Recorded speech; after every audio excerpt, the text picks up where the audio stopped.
El primer marcador que se altera cuando hay colestasis es la fosfatasa alcalina. Ese es el primer marcador que se altera. Entonces, la fosfatasa alcalina es el primer marcador que se altera cuando hay colestasis. Entonces, miren que ahí ya tenemos que utilizar otro examen. ¿Listo? Que es la fosfatasa alcalina. Y las bilirrubinas nos ayudan a determinar si la colestasis es intrahepática o extrahepática. ¿Listo? Entonces, en la colestasis la fosfatasa alcalina va a estar aumentada. ¿Cómo diferenciamos si es intrahepática o extrahepática? Con las bilirrubinas.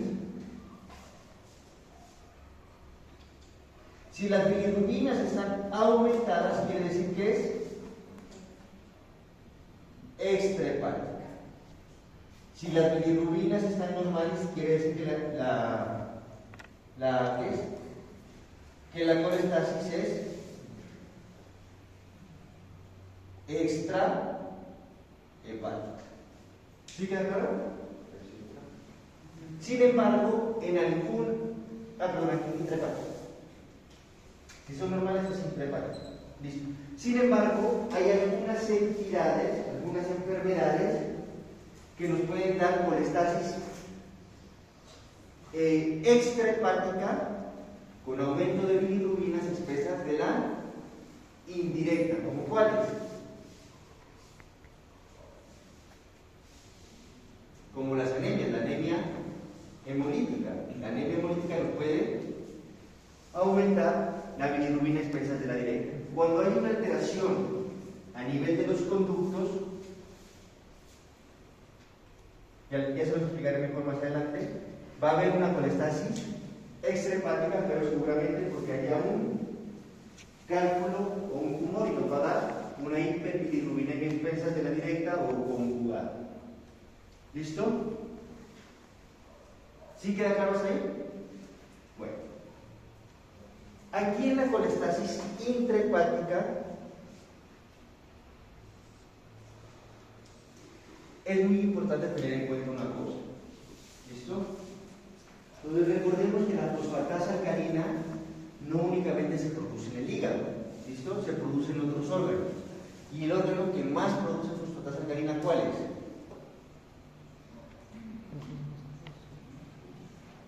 ¿Cuál es el órgano que más fosfatasa alcalina produce? El hueso.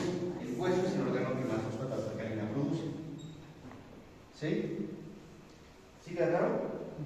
Entonces, cuando nosotros tenemos bilirrubina normal y una fosfatasa alcalina aumentada, ¿qué debemos determinar? Si esa fosfatasa alcalina se aumentó porque hay mucha producción a nivel óseo, o si esa fosfatasa alcalina se aumentó ¿por qué? Porque la bilis está en éxtasis, o sea, no puede circular o no puede salir. ¿Listo? Eso es lo que debemos determinar. Y para eso solicitamos otra prueba que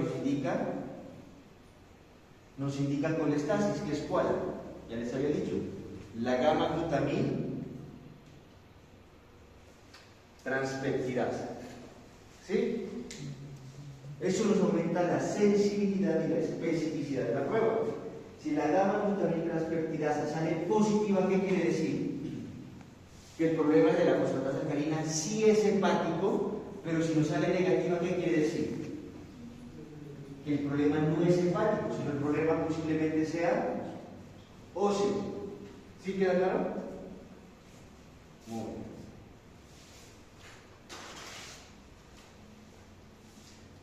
Entonces, sí quedó claro cómo podemos determinar y cómo hacemos la diferencia, ¿cierto? Entre necrosis y colestasis, entre necrosis aguda y necrosis crónica, y entre colestasis intra y extrahepática. ¿Sí? ¿Sí? ¿Alguna pregunta? ¿No? Bueno. Bueno, eso lo voy a dejar ahí, porque yo creo que lo voy a dejar. Bueno. Entonces, como les dije anteriormente, ¿cuáles son los principales indicadores de necrosis? La TGO y la TGP. Entonces, estas son unas enzimas que se encuentran ¿en dónde? Se encuentran en el citoplasma del hepatocito. Cuando hay destrucción del hepatocito, ¿qué sucede con estas aminotransferasas? Salen hacia el torrente sanguíneo. ¿Listo? Eso es lo que sucede.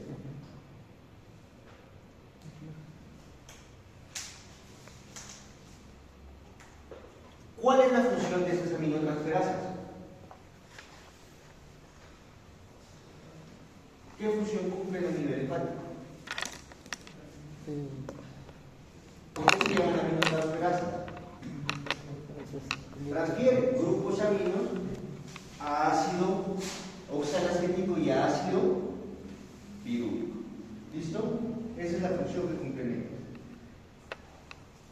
¿Cuál es el valor normal? El valor normal depende mucho de los laboratorios. ¿Listo? Uno siempre tiene que tener un valor de referencia.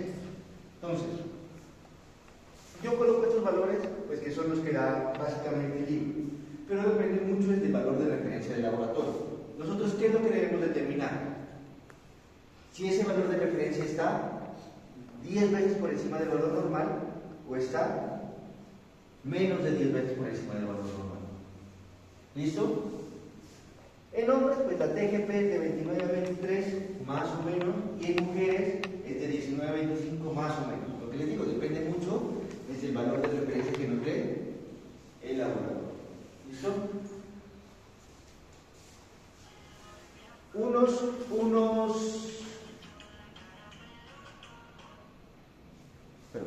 Unos niveles aislados de aminotransferasas, si nosotros no tenemos sospecha clínica de enfermedad hepática, no significa que tengamos una enfermedad hepática. ¿Por qué? Porque las aminotransferasas no únicamente se encuentran en el hígado, se encuentran en menos proporción. ¿En dónde? En el músculo esquelético, en el músculo cardíaco, ¿no? Por esa razón, para nosotros poder hacer el diagnóstico de una enfermedad hepática, primero debemos tener una sospecha clínica. ¿Listo? Por ejemplo, si a uno le llega un paciente con un dolor torácico opresivo, ¿listo? Dolor torácico opresivo, irradiado retromandibular y abrazo izquierdo, ¿uno sospecha que tenga algo en el hígado? No. ¿Qué piensa que tiene? Infarto agudo de miocardio. Muy bien, un infarto agudo de miocardio. ¿Listo? Entonces, usted no piensa que tiene nada en el hígado. Le toma unas pruebas de función hepática, una TGO y una TGP, y la TGO y la TGP le salen aumentadas. ¿Será que tiene algo en el hígado? No, no tiene nada, porque usted no tiene primero la sospecha clínica y porque la TGO y la TGP se pueden aumentar en algunas otras enfermedades. ¿Listo? Entonces, lo primero, lo importante es que usted tenga la sospecha clínica. ¿Listo? Y ahora más adelante les voy a dar unas consideraciones que son muy importantes que ustedes las tengan en cuenta. ¿Listo? La deshidrogenasa láctica. La deshidrogenasa láctica también es un indicador de necrosis. ¿Listo? De necrosis hepática. Sin embargo, la deshidrogenasa láctica es menos sensible y menos específica que la TGO o que las aminotransferasas, la TGO y la TGP. ¿Por qué? Porque la deshidrogenasa láctica, ¿se acuerdan anteriormente les dije? La deshidrogenasa láctica tiene unas isoenzimas que va de la D1, la LDH1 a la LDH5. Y dependiendo de qué isoenzima esté aumentada, se encuentra en alguno de los órganos diferentes al hígado. Entonces,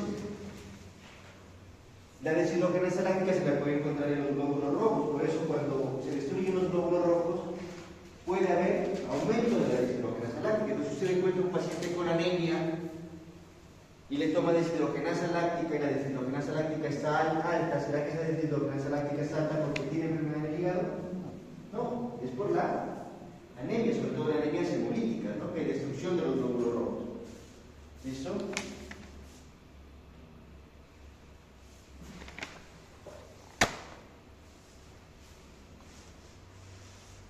Bueno. Las pruebas que nos indican colestasis, entonces ya les dije, ¿cuáles son? La fosfatasa alcalina y la gamma-glutamil transpeptidasa. ¿Listo? La fosfatasa alcalina no se encuentra en el citoplasma de los hepatocitos. Si sino se encuentra en ¿dónde? En la membrana celular de los hepatocitos. Y se encuentra en otros órganos, como el hueso, que tiene alta producción de fosfatasa alcalina, como los eritrocitos, que tienen alta producción también de fosfatasa alcalina, como en la placenta. ¿Listo? En la placenta de las mujeres embarazadas también se encuentra fosfatasa alcalina. Como les dije anteriormente, cuando nosotros sospechamos colestasis,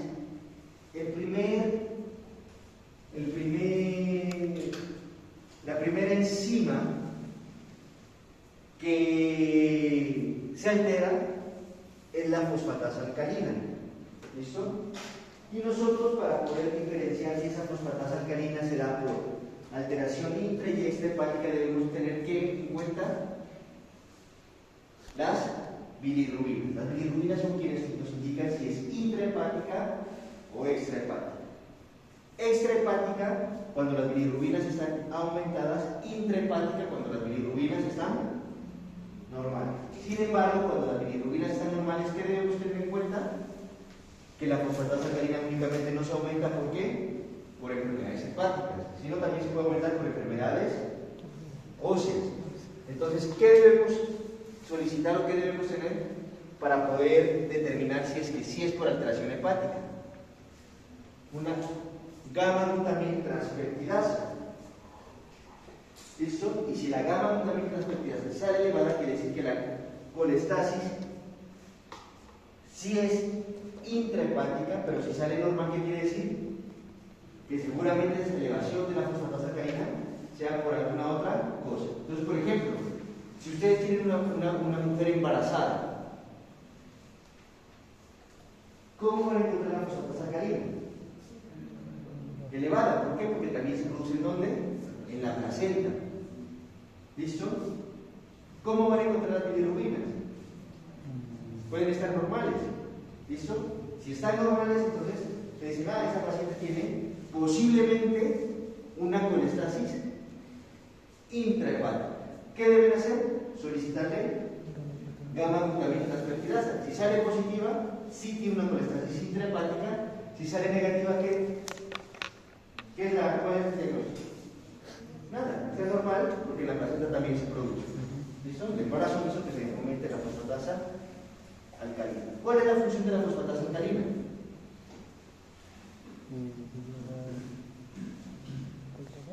¿Cuál es la función? Todas las enzimas que hacen acelerar los procesos bioquímicos, ¿no? ¿Qué proceso bioquímico acelera la fosfatasa alcalina?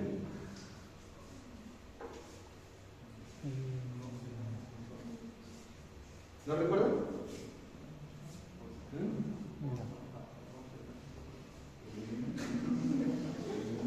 ¿Cómo?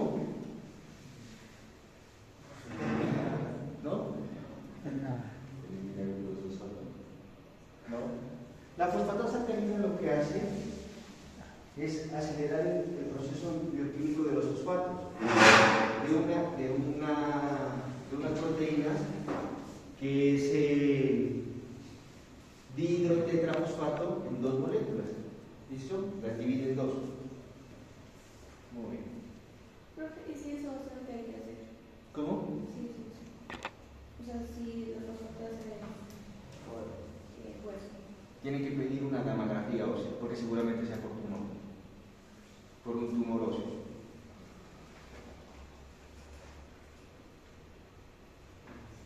Las pruebas de función hepática metabólica, entonces la bilirrubina, ya sabemos dónde se produce la bilirrubina, ya saben cuál es el metabolismo de la bilirrubina, ¿no? ¿Cómo es? Se destruye el glóbulo rojo y se produce, o la hemoglobina se divide en dos, en M y globina. Y la M, el grupo M, ¿qué pasa?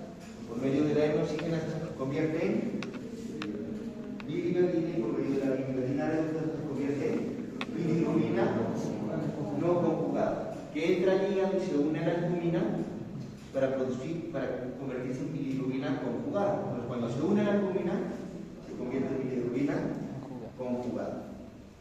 ¿Listo? Y nos ayuda a ver la función metabólica del hígado. ¿Listo? Para poder diferenciar si es una colestasis intra o extrahepática. ¿Listo? La colestasis extrahepática, ¿listo? Entonces, este es el hígado. Entonces, la bilirrubina se produce por la destrucción de los glóbulos rojos y entra al hígado y sale a través de los conductos,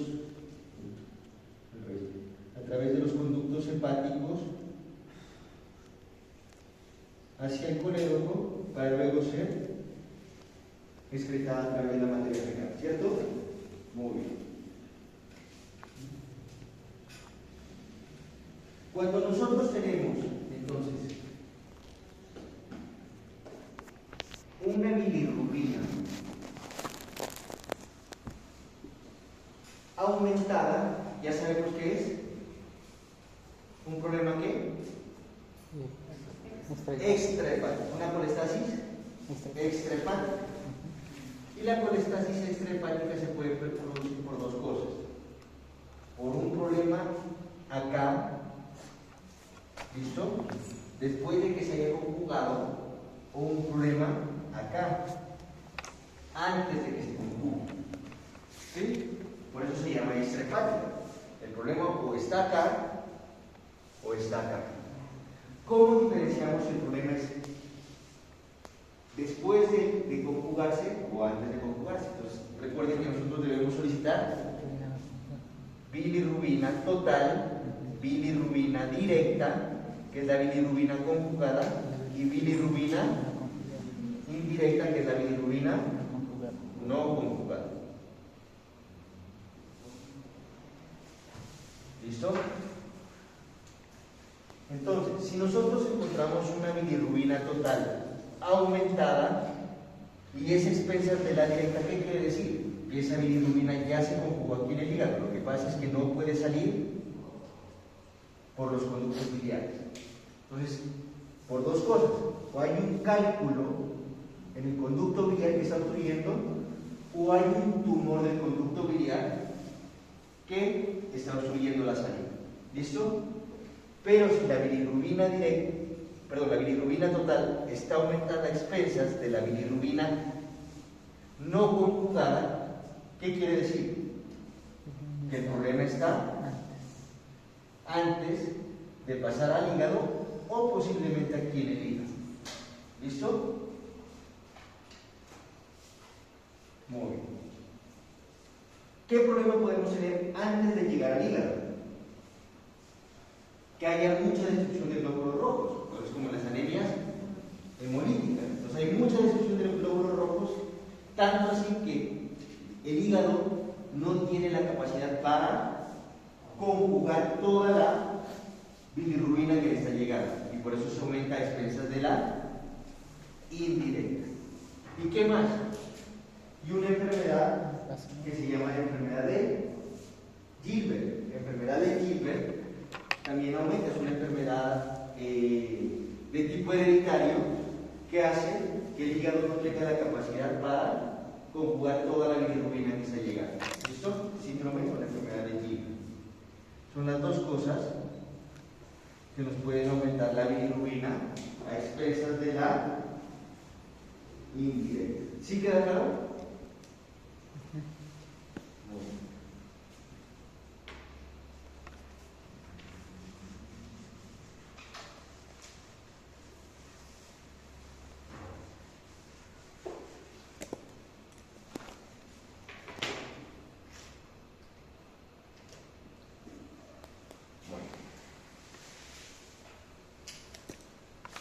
Las pruebas que más llamadas se llaman de función hepática, pero se evalúan la función como tal, son la albúmina y el tiempo de protrombina. ¿Por qué? La albúmina, pues como sabemos, las proteínas, sobre todo la albúmina, se produce a nivel hepático. Si el hígado no funciona, ¿qué sucede? No se produce albúmina. ¿Listo? Sin embargo, por eso les digo, pruebas aisladas no las podemos determinar. O sea, no podemos decir, el paciente tiene la albúmina disminuida, eso es por un problema hepático. No,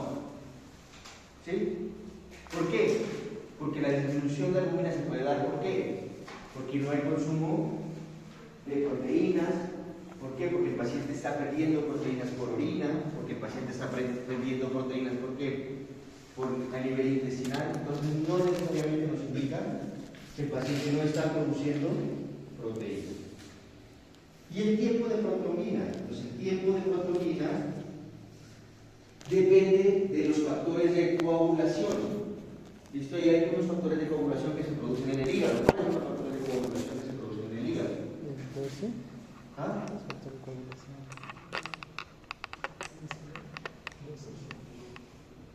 ¿Cuáles son? El 1, el 2, el 5, el 6 y el 10. Entonces el tiempo de protrombina depende de esos factores de coagulación. Si el hígado no funciona, ¿qué pasa? No se producen los factores de coagulación y el TP, ¿cómo va a estar? Prolongado. ¿Listo? Más que medirnos una función como tal del hígado, nos indican estas dos pruebas, nos indican la severidad de la enfermedad. ¿Listo? O sea, mientras más baja esté la albúmina y más prolongados sean los tiempos de protrombina, quiere decir que más grave es la enfermedad hepática. Entonces, ¿nosotros qué debemos determinar? Primero, si tiene enfermedad hepática, con la TGO y la TGP, con la fosfatasa alcalina. Si el paciente tiene enfermedad hepática y nosotros vemos una albúmina disminuida, ¿qué nos indica? Que el paciente tiene una enfermedad severa, una enfermedad hepática severa, independientemente de cuál sea. O si el tiempo de protrombina está prolongado. ¿Cuál de los dos es mejor para indicar la severidad de la enfermedad? El tiempo de protrombina.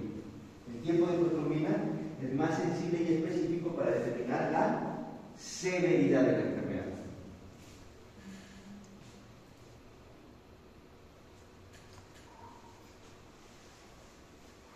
Pruebas inmunológicas. Entonces, las pruebas inmunológicas son unas pruebas que nosotros debemos determinar cuando el paciente tiene alteración del perfil hepático. ¿Para qué? Para poder determinar básicamente la etiología de la enfermedad. ¿Listo? Bueno, entonces, para nosotros poder determinar el valor total de inmunoglobulina, ya sabemos cuáles inmunoglobulinas hay. Inmunoglobulina E, inmunoglobulina G, inmunoglobulina E, inmunoglobulina A. ¿Listo? Hay muchas inmunoglobulinas. ¿Listo? Para nosotros poder determinar el valor total de las inmunoglobulinas, necesitamos de qué? Necesitamos tener las proteínas totales y el valor de la albúmina. ¿Listo? ¿Por qué? Porque si tenemos cuántas proteínas totales hay y un valor de la albúmina, pues podemos sacar un porcentaje. Y el resto de proteínas pues pueden ser inmunoglobulina. ¿Listo? ¿Cuál es la que nos indica que posiblemente hay una alteración a nivel hepático? Sobre todo tumores. La inmunoglobulina G total. La inmunoglobulina G total, cuando la encontramos elevada, nos indica que posiblemente el problema del paciente es por un tumor a nivel hepático. ¿Listo? Y los anticuerpos tisulares. Los anticuerpos tisulares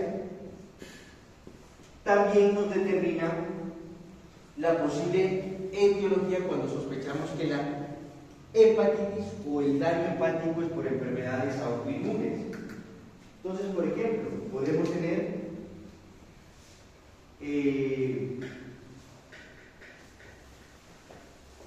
con la cirrosis biliar primaria.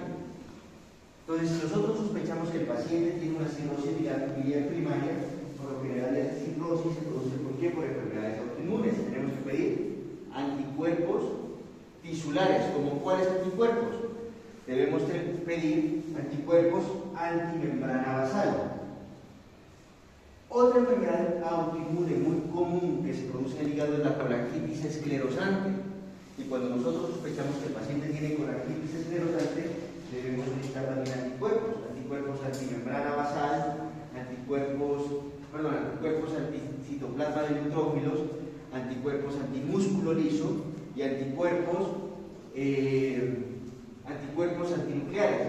Estos tres anticuerpos nos indican que el paciente tiene una enfermedad o una colangitis esclerosal. Los marcadores virales, pues como dijimos anteriormente, los marcadores virales sirven para qué? Para determinar la etiología de la enfermedad hepática. ¿Qué marcadores virales tenemos? Pues podemos determinar si el paciente tiene una hepatitis A, hepatitis B, hepatitis C, hepatitis C, y debemos pedir específicamente algunos marcadores. Por ejemplo, si nosotros sospechamos que el paciente tiene hepatitis A, debemos solicitar inmunoglobulina M e inmunoglobulina G para hepatitis A. ¿Qué nos indica la inmunoglobulina M? Que la enfermedad está activa o es aguda. ¿Qué nos indica la inmunoglobulina G? Que la enfermedad es crónica, o sea que ya han pasado básicamente o aproximadamente 2 semanas desde la preinfección hasta que el paciente tiene hepatitis. ¿Listo? La hepatitis B. Cuando nosotros sospechamos hepatitis B, ¿qué debemos solicitar? Antígeno de superficie para hepatitis B. ¿Listo? El antígeno de superficie nos indica que la enfermedad está activa. Pero también podemos solicitar anticuerpos. ¿Qué nos indica si encontramos anticuerpos contra hepatitis B?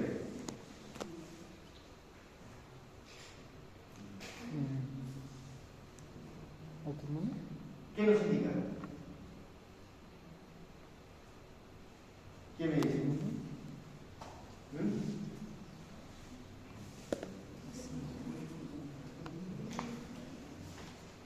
¿Usted tiene anticuerpos para hepatitis B? Ajá, muy bien. Los anticuerpos contra hepatitis B nos indican dos cosas. O que el paciente tuvo hepatitis B, por eso tiene anticuerpos, o que el paciente fue vacunado. O sea, no nos indica que tiene una enfermedad activa. Quien nos indica que la enfermedad es activa es el antígeno de superficie. ¿Listo? La hepatitis C. Entonces, para hepatitis C también, ¿qué debemos solicitar? Ahí sí debemos solicitar anticuerpos contra hepatitis C o anticores, digamos. ¿Por qué anticuerpos? Porque a nosotros nos vacunan contra la hepatitis C. No nos vacunan contra la hepatitis C, nos vacunan contra la hepatitis B. Entonces anticuerpos no tenemos por qué tener. ¿Listo? Si nosotros tenemos anticuerpos, ¿qué significa? Que el paciente tiene la enfermedad activa o que tuvo la enfermedad. Y si nosotros queremos saber si tiene o tuvo la enfermedad, debemos pedir el ARN. ¿Listo? Si nosotros encontramos el ARN viral, ¿qué significa? Que el paciente tiene una enfermedad activa, porque no tiene por qué haber ARN viral, o sea, el virus no tiene por qué estar en el cuerpo. Si no encontramos ARN viral, ¿qué significa? Que el paciente tuvo hepatitis C. Y la hepatitis C. La hepatitis C debemos solicitar también inmunoglobulina M para hepatitis E. ¿Listo? La hepatitis A se da más que todo en quién. ¿En quién nosotros sospechamos que tenga hepatitis A? ¿Quién? En niños.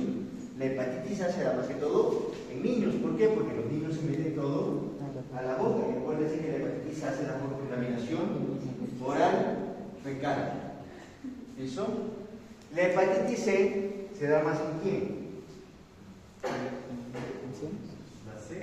La E. La E se da más en personas o en mujeres embarazadas. ¿Sí? El virus tiene más predilección por las mujeres embarazadas. ¿Por qué? Por el cambio metabólico que producen ellas. La hepatitis B, ¿quién se da más? ¿Quién se da más? Pues se puede dar en cualquier persona. ¿O cuáles son los mecanismos que llevan? Transmisión sexual. Transmisión sexual, muy bien, ¿qué más?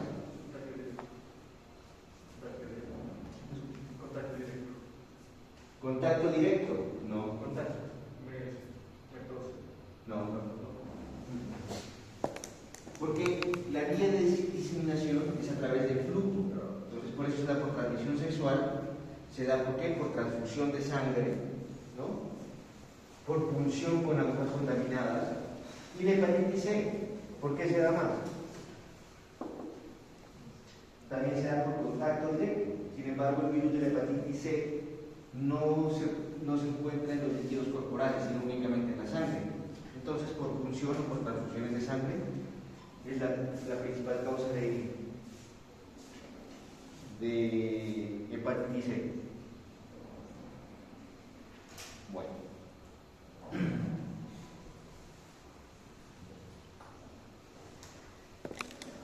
Entonces, cuando nosotros ya sabemos si el paciente tiene una enfermedad hepática, ya sabemos si tiene necrosis o colestasis, las principales causas, por ejemplo, de necrosis aguda son las hepatitis virales que debemos solicitar, marcadores virales. Si los marcadores virales salen negativos todos, ¿será que el paciente tiene una hepatitis? Sí, tiene una hepatitis, pero una hepatitis por otra cosa, no por un virus, sino por otra cosa. ¿Listo? Por isquemia, por tóxicos, o puede tener hepatitis de origen genético. ¿Listo? Entonces, ¿cuáles son las tres principales enfermedades genéticas que a usted le pueden producir hepatitis? La hemocromatosis hereditaria, la enfermedad de Wilson y el déficit de alfa-1 antitripsina. ¿Listo? Son las tres cosas que usted también debe determinar. Si los marcadores virales le salen negativos, entonces posiblemente el paciente tenga una hepatitis de tipo genético. ¿Listo?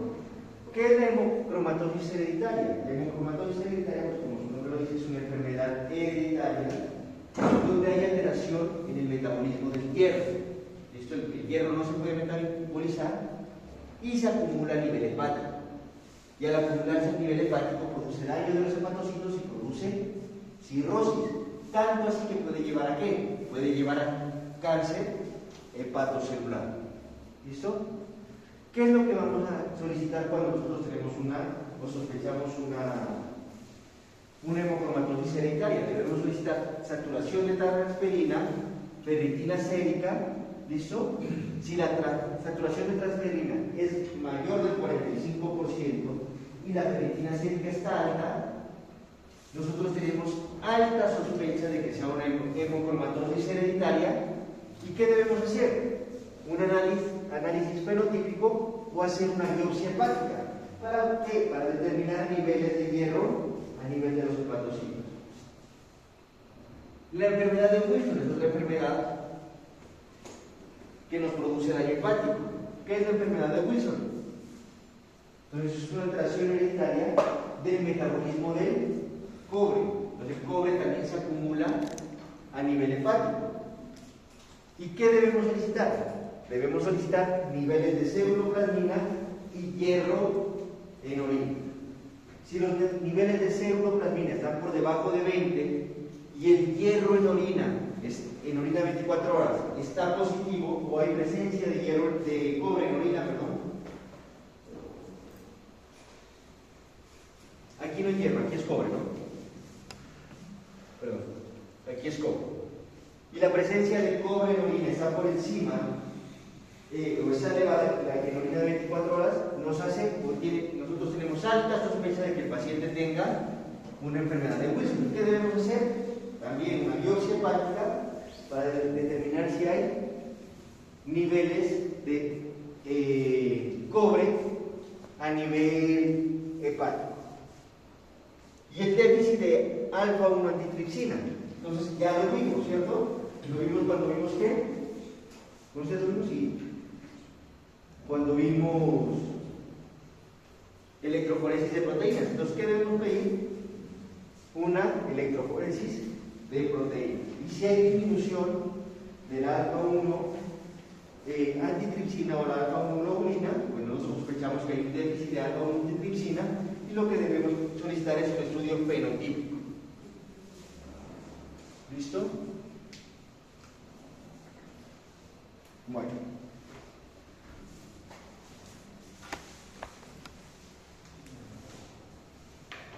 Entonces, vamos a sacar unas conclusiones acerca de esto. Entonces, ¿para qué nos sirve el panel hepático o el perfil hepático? El perfil hepático nos sirve para determinar si hay presencia o ausencia de daño hepático. ¿Listo? ¿Cómo determinamos si hay presencia o ausencia de daño hepático? Viendo si hay necrosis o colestasis. ¿Listo? ¿Cómo vemos si hay necrosis? Con la TGO y la TGP. ¿Y cómo vemos si hay colestasis? Fosfatasa alcalina. ¿Listo? Eso sí lo tienen claro. ¿Sí? Muy bien. ¿Para qué nos sirve el panel hepático? Si el paciente ya tiene daño hepático, nos ayuda a diferenciar qué, si es por necrosis o es por colestasis, si la necrosis es aguda o la necrosis es crónica, y si la colestasis es intrahepática o extrahepática. ¿Listo? Ya sabemos, entonces necrosis, TGO, TGP, colestasis, fosfatasa alcalina. Necrosis aguda, más de 10 veces el valor normal.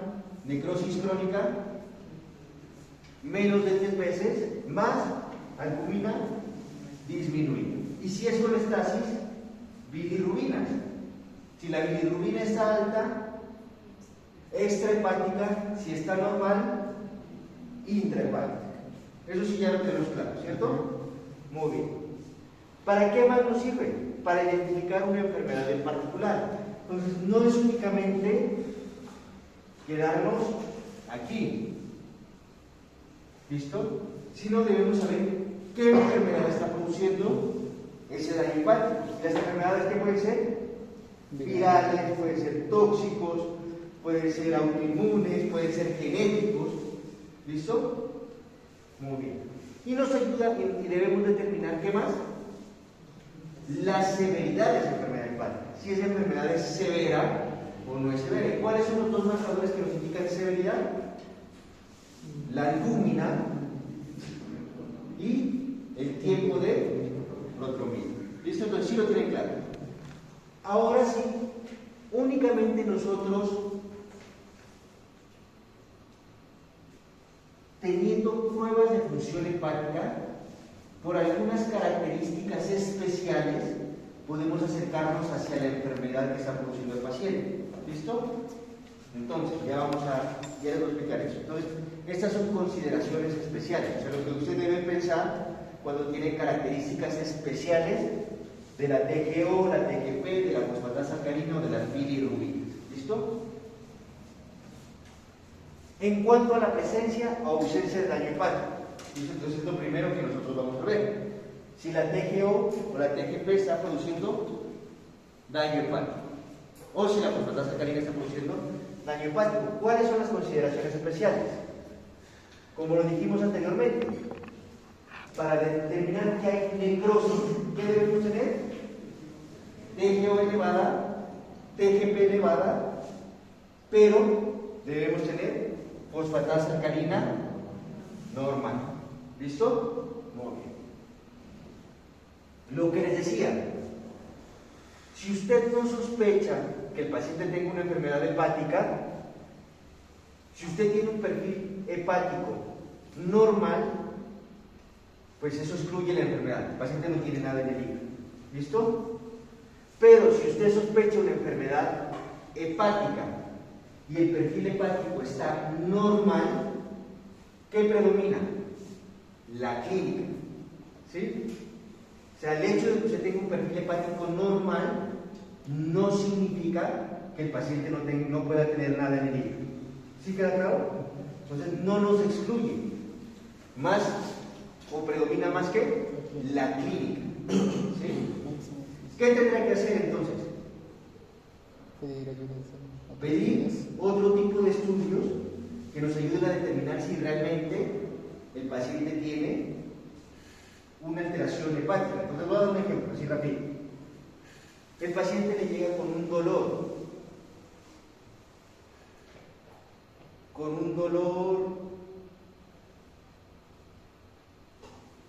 a nivel por debajo de la reja costal. Entonces usted sospecha, si el paciente tiene un dolor, lo comienza a examinar y el paciente está amarillo. Entonces, ¿qué es lo primero que va a hacer? Dice, no, posiblemente el paciente tenga una enfermedad hepática, ¿cierto? ¿Listo? Posiblemente. Posiblemente porque tenga una enfermedad hepática. Usted le pide fosfatasa alcalina y está normal. Le pide transaminasas y están normales. Y le pide bilirrubina y la bilirrubina está en 2.5. La bilirrubina está alta. ¿Tiene enfermedad hepática? No, hay una excepción. ¿Tiene enfermedad hepática? ¿Tiene necrosis o colestasis? Colestasis. ¿Por Una qué colestasis colestasis? vascular. Significa que si hay colestasis es la fosfatasa alcalina. Y la fosfatasa alcalina está normal. No, eso no sería. Y la TGO y la TGP está normal.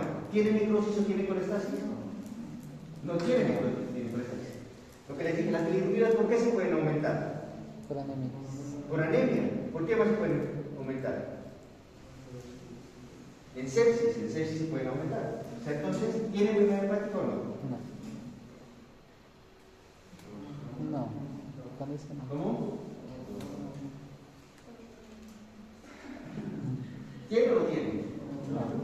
¿No tiene? ¿Qué les acabo de decir? La sospecha clínica predomina sobre las enfermedades, sobre el perfil hepático.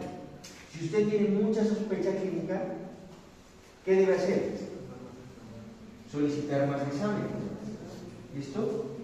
Entonces, el hecho de que no haya necrosis y no haya colestasis no significa que el paciente no pueda tener una enfermedad hepática. ¿Qué tiene que haber para que haya necrosis? ¿Cómo? ¿Pero qué tiene que haber a nivel celular? Destrucción de los hepatocitos. ¿Y para que haya colestasis qué tiene que haber? Construcciones. Alteraciones intrahepáticas que no permitan el flujo adecuado de la bilis. Entonces, si usted tiene un paciente con una hepatitis reciente, que no lleva ni 3 o 4 horas que comenzó en ese momento el dolor y la ictericia, seguramente pues el virus no ha hecho tanto daño como para producir necrosis o como para producir colestasis. ¿Sí? Entonces, por eso la sospecha clínica es mucho mayor que las pruebas de función hepática. Pero si usted, lo que les decía anteriormente, pero si usted no tiene sospecha clínica, el panel hepático le sale normal, pues sí excluye la enfermedad. Y si no hay sospecha clínica y el panel hepático le sale alterado, ¿qué quiere decir? Que posiblemente puede ser por algún otro tipo de enfermedad, no necesariamente algo hepático. Bueno, ¿qué más hay que tener en cuenta? Que la bilirrubina se va a manifestar clínicamente con ictericia. El paciente se va a colocar amarillo, usted lo va a ver amarillo cuando la bilirrubina está por encima de 2.5 miligramos sobre decilitro. ¿Cuál es el valor normal de la bilirrubina? De la bilirrubina total. ¿Recuerdan? No. El valor normal de la bilirrubina total es de 1. El valor normal de la bilirrubina directa es de 0.2 y el valor normal de la bilirrubina indirecta es de 0.8. Entonces, la bilirrubina total se encuentra en 1.5. ¿Está aumentada? Sí. Sí está aumentada. ¿Pero tiene manifestaciones clínicas? No. ¿Listo? Porque siempre va a estar, o se va a encontrar manifestaciones clínicas por encima de 2.5. ¿Listo? Y en los pacientes, en los lactantes, toda bilirrubina directa por encima de 1 es patológico. ¿Listo? Ese lactante tiene alguna enfermedad hepática. Entonces, toda bilirrubina directa tiene los lactantes por encima de 1 va a ser patológico. ¿Listo? ¿Sí queda claro? Algunas consideraciones también especiales en cuanto a la necrosis y la colestasis. Entonces ya sabemos, la TGO y la TGP son los indicadores más sensibles ¿de qué? De necrosis. La fosfatasa alcalina es el indicador más sensible ¿de qué? Colestasis. De colestasis. Bueno. Cuando los valores de aminotransferasas son más de 10 veces los valores normales y la fosfatasa alcalina puede estar aumentada sí, pero es menor de 3 veces los valores de referencia, ¿eso qué nos sugiere? Que hay una hepatitis viral aguda que nos está produciendo necrosis celular. Entonces, ¿qué debe solicitarle a ese paciente? Marcadores. Marcadores virales. ¿Sí? Entonces, cuando la hepatitis, cuando las aminotransferasas están por encima de 10 veces el valor normal y la fosfatasa alcalina es menos de 3 veces, está aumentada, pero menos de 3 veces, nos indica que la hepatitis es viral. ¿Listo? Entre más alta sea la relación entre TGP y fosfatasa alcalina, o sea, más grande sea la brecha, más probable es que el paciente tenga necrosis celular.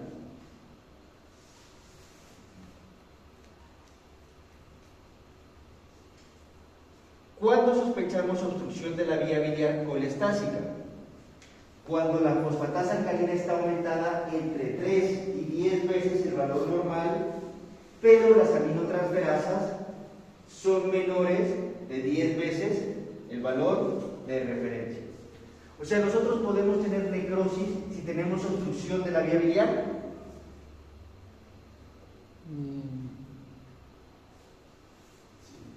¿Sí? Sí podemos tener necrosis, pero no va a llegar a más de 10 veces.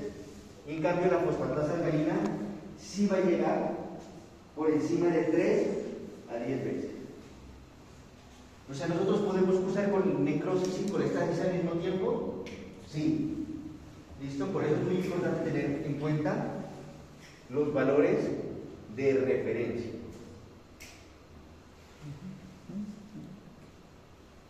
Bueno. En cuanto a los diagnósticos específicos, entonces también hay unas cosas que nos hacen sospechar algunas enfermedades que nos están produciendo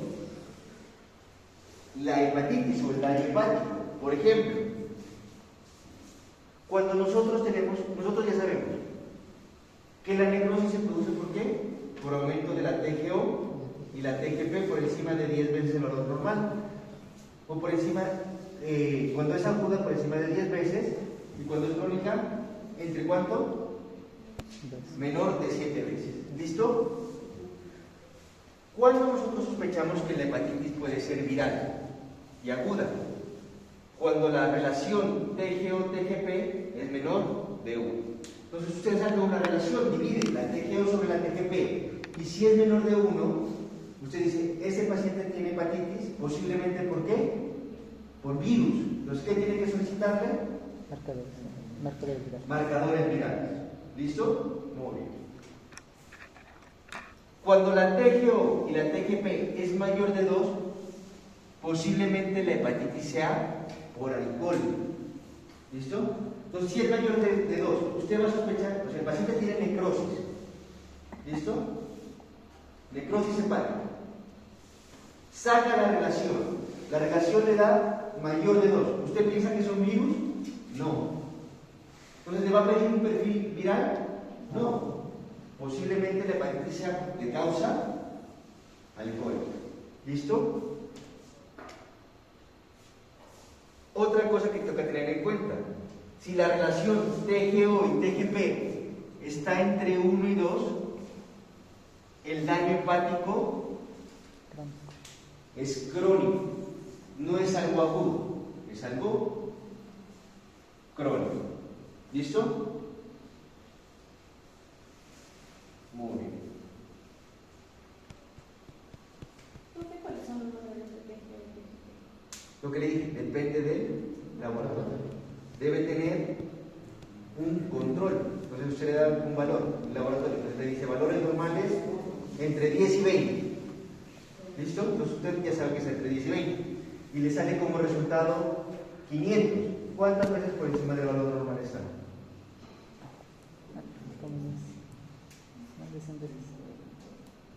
¿De 10 y 20? 500 veces. Entre 10 y 20, 500. ¿Listo? Entonces, ¿qué quiere decir? Que está aumentada pues, el número de valores. ¿Listo? Cuando la relación de TGO y TGP es mayor a 3, uno debe pensar que el paciente tiene una cirrosis biliar primaria. ¿Listo? Cuando la TGO y la TGP son mayores de 30 a 50 veces, uno debe sospechar hepatitis viral aguda. Entonces miren que para sospechar hepatitis viral aguda hay muchas consideraciones. ¿Listo? Entonces, ¿cuál es la primera?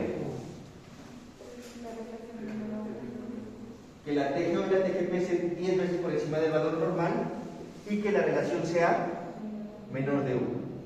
Uno puede tener valores muy altos, ¿listo? Muy altos, entre 30 y 50 veces el valor normal. Cuando están por encima de esos valores, ¿qué debe sospechar? Que es posiblemente viral, ¿listo? ¿Y qué debe sacar? La relación. Y si es menor de 1, pues ya sabe que eso es viral. O sea, nunca van a estar tan desfasados. ¿Y si es uno? ¿Es viral o crónico? ¿Cómo? Si es uno. Ah, Viral o de uno. Menor de 1. O sea, si es menor de 1. Crónico. Si está entre 1, Entre si es uno, entre 1, crónico. crónico. Porque aquí dice entre 1 y 2. Ella dice Menor a uno. menor a 1. ¿Y 1 es menor de 1? 1 es menor de 1. Muy bien. Otras consideraciones.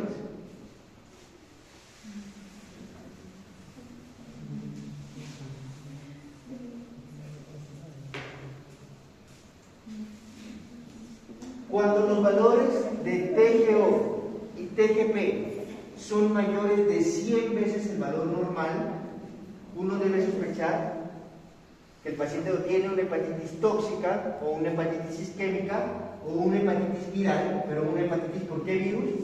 Por el virus del herpes simple. ¿Listo? Entonces miren que esto nos pone ya a sospechar en otro tipo de enfermedades. Entonces, si el paciente tiene TGO y TGP 100 veces, nosotros ya sabemos que está por encima de 10. Entonces es aguda. ¿Listo? Si está por encima de 100 veces, entonces miren que ya tenemos otras hepatitis que debemos sospechar. Isquémico, o sea, no le está llegando adecuado flujo al hígado. Tóxico, el paciente está tomando algún medicamento que le esté dañando el hígado. O viral, pero no por los virus comunes, sino por el herpes simple. ¿Listo? Cuando la TGO y la TGP son mayores de 100 veces el valor normal y la deshidrogenasa láctica es elevada, la necrosis hepática es por isquemia, no le está llegando sangre al hígado. Cuando la TGO y la TGP están elevadas y las proteínas totales están elevadas y la albúmina disminuida, la hepatitis es una hepatitis crónica autoinmune.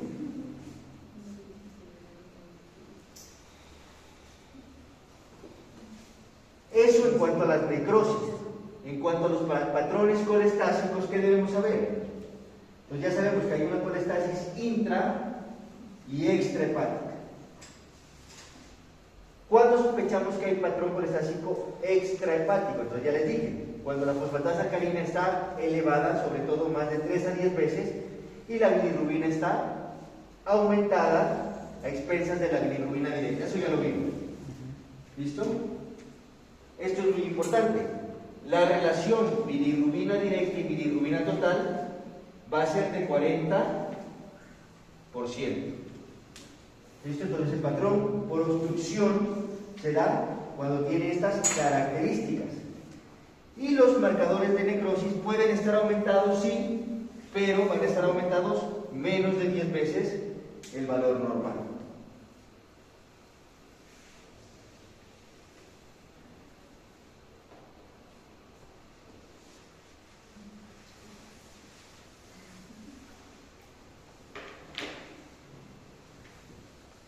¿Cuándo pensamos que la enfermedad o la colestasis es intrahepática y es focal?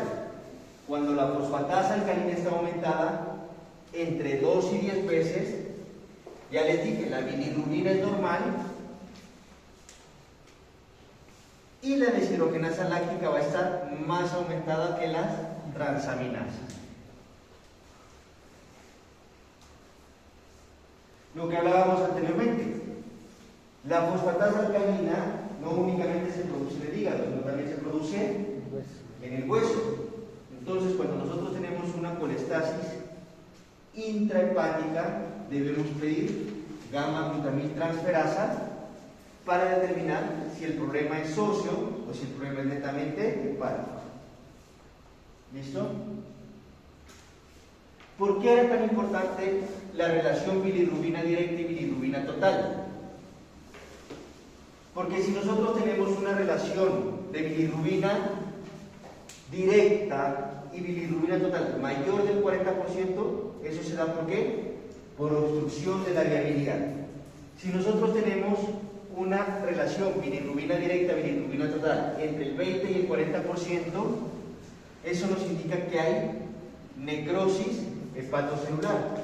Y si nosotros tenemos una bilirrubina, una relación menor del 20%, eso nos indica que hay o hemólisis o síndrome de Gilbert. ¿Listo? Por eso es tan importante sacar la relación entre bilirrubina directa y bilirrubina total. Y por último, la severidad de la enfermedad. Entonces, igualmente, hay unas consideraciones especiales en cuanto a la severidad. En las hepatitis virales, cuando la bilirrubina es mayor de 25 miligramos, quiere decir que el daño hepático es severo. En las hepatitis alcohólicas, cuando la bilirrubina es mayor de 5 miligramos, también quiere decir que el daño hepático es severo. Miren que no es lo mismo tener una hepatitis viral a una hepatitis alcohólica. ¿Listo? Y el daño no va a ser el mismo. Lo que les decía anteriormente, el mejor indicador de qué? De daño hepático, de severidad de la enfermedad, es el tiempo de protrombina. Cuando está prolongado, nos indica que el daño hepático también es severo. ¿Listo, muchachos? Eso en cuanto a pruebas de función hepática.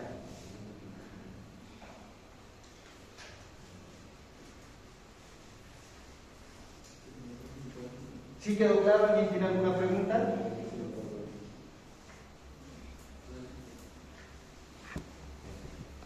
¿Alguien tiene alguna pregunta? ¿No? ¿Están listos para el parcial? No.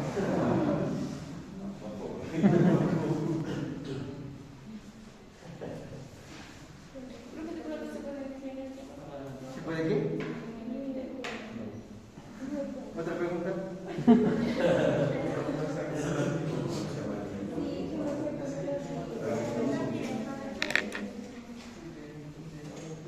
Algo para elevar nota.